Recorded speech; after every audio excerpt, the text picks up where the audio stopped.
Bouazza, Lachkem et Zegmati, une alliance maléfique pour détruire l'Algérie. Ouassini Bouazza arrêté, Belkacem Zegmati interdit de quitter le territoire national, Abdelkader Lachkem sur la sellette.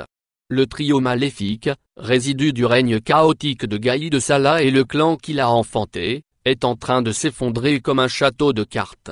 Les trois individus seront bientôt suivis par d'autres fonctionnaires et officiers supérieurs de la même engeance, au premier rang desquels le général Ammar Boussi, directeur de la justice militaire qui, du haut de ses 80 ans, par peur de perdre son siège auquel il est rivé depuis des lustres, est le parangon par excellence de l'avachissement et de l'apathie. Mais qui sont ces meneurs de cette loge secrète qui a juré que jamais l'Algérien ne devra vivre libre et heureux dans son propre pays? Transfuge de la défense aérienne du territoire, rien ne prédisposait le général Ouassini Bouazza à atterrir dans la très spéciale direction de la sécurité intérieure, sinon son dévouement intéressé à l'ancien chef d'état-major de l'armée, l'obtus Gaïd Salah dont la mission prioritaire consistait à réduire à néant l'ex-docteur qui hantait ses nuits tant que le général Toufik présidait à ses destinées. Ouassini Bouazza a appris de son mentor la méthode brutale, alliant menaces, intimidation, répression, enlèvement, fausses accusations, compromission et chantage. Il aura marqué de son empreinte maculée les services secrets algériens en une année de règne durant laquelle il aura détruit une réputation qui remonte à la glorieuse guerre de libération, lorsque les aînés ont créé le redoutable Malk sous la direction du génie Abdelhafid Boussouf. Les arrestations de militants pacifiques du Irak, les procès ubuesques et les verdicts fantasques, c'est lui. Ripou, inapte, comploteur et vil, le général Ouassini Bouazza est l'incarnation de toutes les tares que le noble métier de soldat à bord est banni.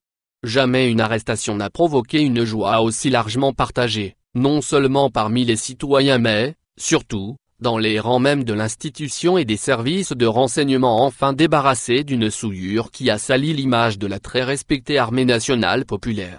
Autre fléau tagarin, le directeur central des transmissions, le général Abdelkader Lachkem.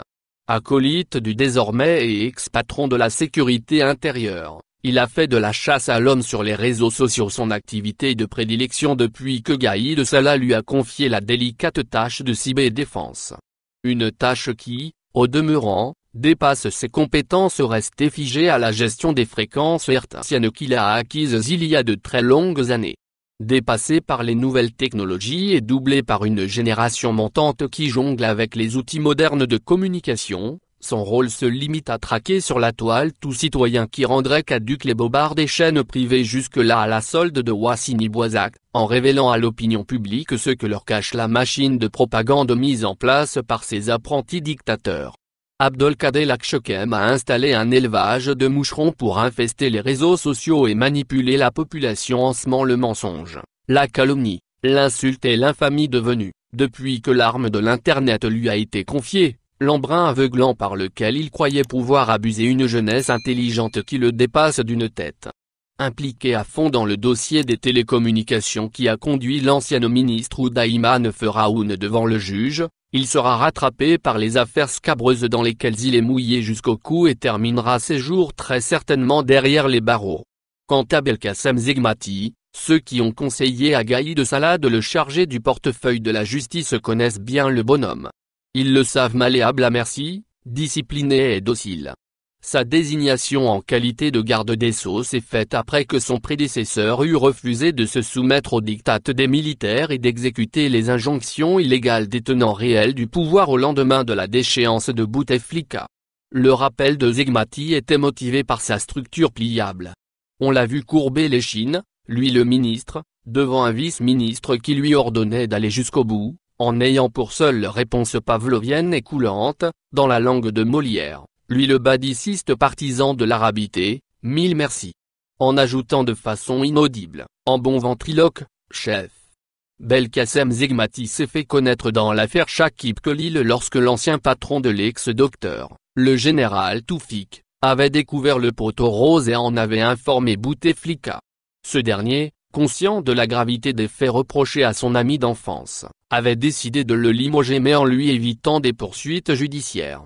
Le général Toufik commit alors l'erreur d'en référer au ministre de la Justice de l'époque, Mohamed Arfi, sans en aviser le président, lequel transféra le dossier au procureur général près la cour d'Alger, Belkacem Zegmati en l'occurrence. Les deux hommes seront limogés, tandis que le général Toufik sera jeté en pâture à l'irascible et fruste chef d'état-major qui attendait, haletant, qu'on lui offrit enfin l'occasion de massacrer sa bête noire. Nommé à El Biar, siège du ministère de la Justice aux allures de mosquée, l'homme à la dermatose dévotionnelle ostensible sur son front dégarni s'est vite mis au sale boulot, légitimant sans retenue et avec une ferveur extatique l'emprisonnement de centaines de jeunes manifestants pour des motifs fallacieux. Il aura été le ministre de la Justice le plus exécré depuis Taiblou, dont les péchés paraissent bien moins inexpiables.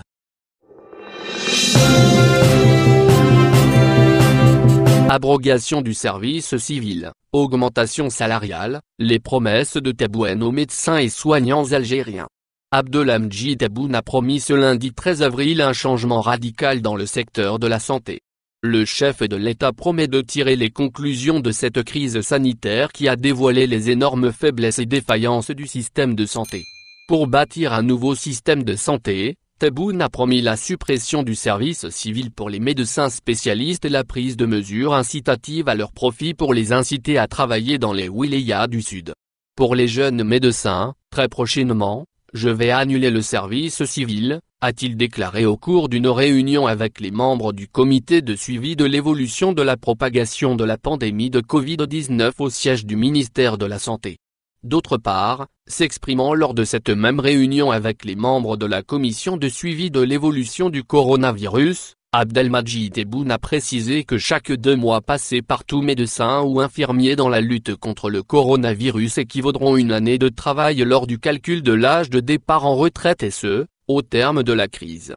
Il a, par ailleurs, fait part de sa disponibilité à aller le plus loin possible dans la prise en charge des préoccupations des corps médical et paramédical, dans la mesure des moyens financiers et des lois de la République. Cela signifie que l'État algérien va revoir la grille des salaires des soignants algériens dans un futur proche en consentant à des augmentations salariales. Tebboune a souligné enfin qu'une agence nationale de la sécurité sanitaire sera très prochainement mise sur pied avec pour mission principale la restructuration totale du secteur de la santé, a-t-il annoncé lundi. Les annonces sont prometteuses, mais seule leur concrétisation nous permettra de juger la sincérité des intentions de l'État.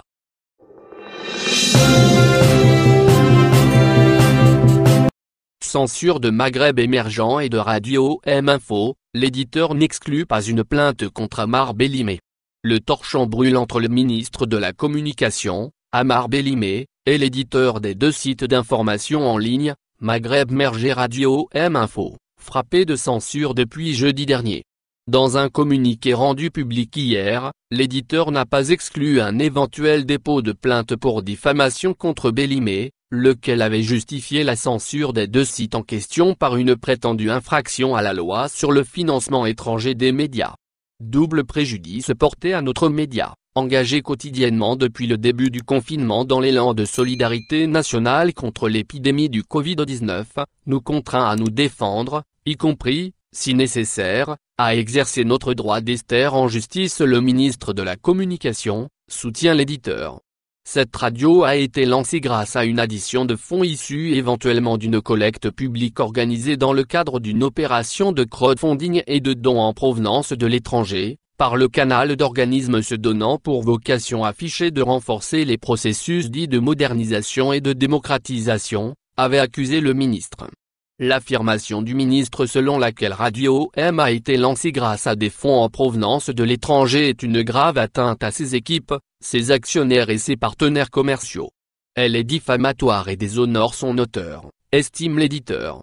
Chercher à jeter le doute sur le caractère national de capital intégralement algérien de l'éditeur de Radio M est un procédé injurieux pour les journalistes promoteurs des projets éditoriaux et à leurs partenaires financiers nationaux, ajoute le texte. Rappelant qu'Interface Média, éditeur des sites, est une société de droit algérien dont les fondateurs sont composés de journalistes, de collaborateurs et de sociétés nationales, le communiqué, qui relève une méconnaissance ahurissante du modèle économique innovant de la presse digitale chez le ministre, s'enorgueillit que Radio M est un prototype encore inabouti de ce que devrait être la nouvelle industrie médiatique digitale génératrice d'emplois à valeur ajoutée, capable d'exporter des services, YouTube, et proposant une nouvelle offre médiatique aux Algériens et à la diaspora, conforme à la volonté de changement et de transparence exprimée par le peuple algérien depuis le 22 février 2019. La tentative de lui nuire et de la réduire au silence est un combat d'arrière-garde contre la liberté réclamée par les Algériens, conclut le communiqué.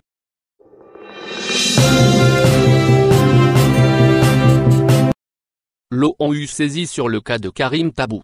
L'Organisation des Nations Unies a été saisie officiellement sur le cas du prisonnier politique algérien Karim Tabou.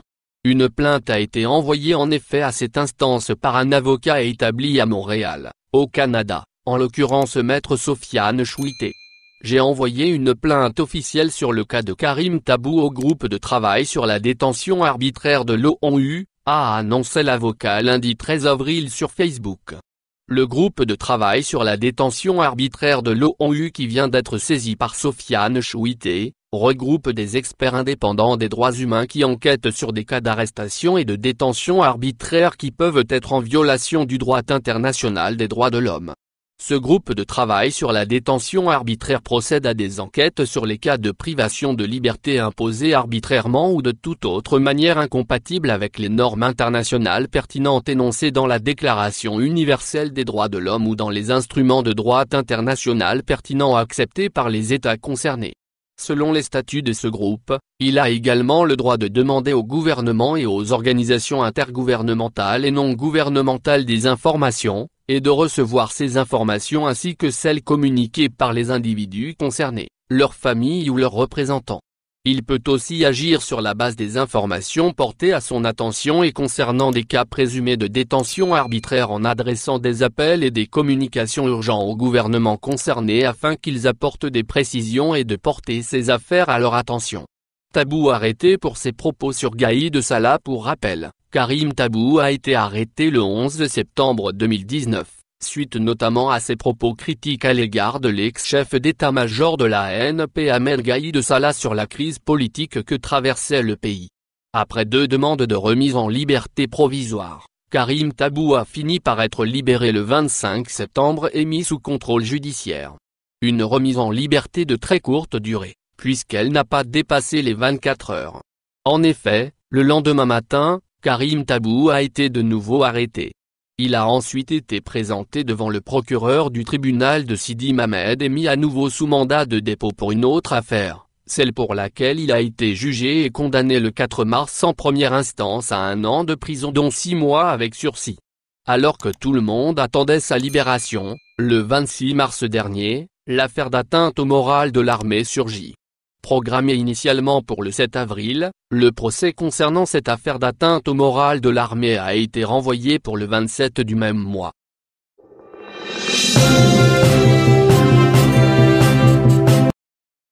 Macron appelle à l'annulation des dettes des pays africains. Le président français Emmanuel Macron a évoqué dans son discours adressé à la nation française lundi 13 avril, à l'annulation des dettes des pays africains. Il a appelé à une solidarité internationale dans la lutte contre la pandémie du coronavirus. Le président Macron a appelé également à l'annulation massive des dettes des pays africains pour les soutenir dans la lutte mondiale contre la pandémie.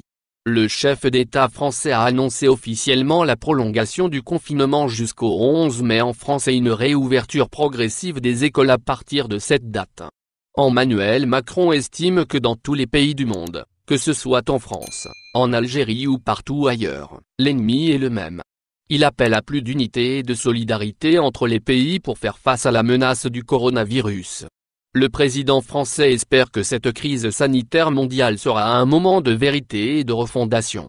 Aujourd'hui à Bergame, Madrid, Bruxelles, Londres, Pékin, New York, Alger ou Dakar, nous pleurons les morts d'un même virus, a-t-il dit. Pour rappel, Emmanuel Macron a évoqué vendredi dernier la possibilité de fermer les frontières de l'espace Schengen jusqu'au mois de septembre. Selon lui, cette proposition serait mûrement réfléchie par les États membres. Emmanuel Macron envisage de mener l'opération sur 2 niveaux, maintenir des contrôles sur les frontières internes entre les pays membres de l'Union européenne mais en les allégeant au fil des déconfinements progressifs, et verrouiller les frontières extérieures de l'espace Schengen.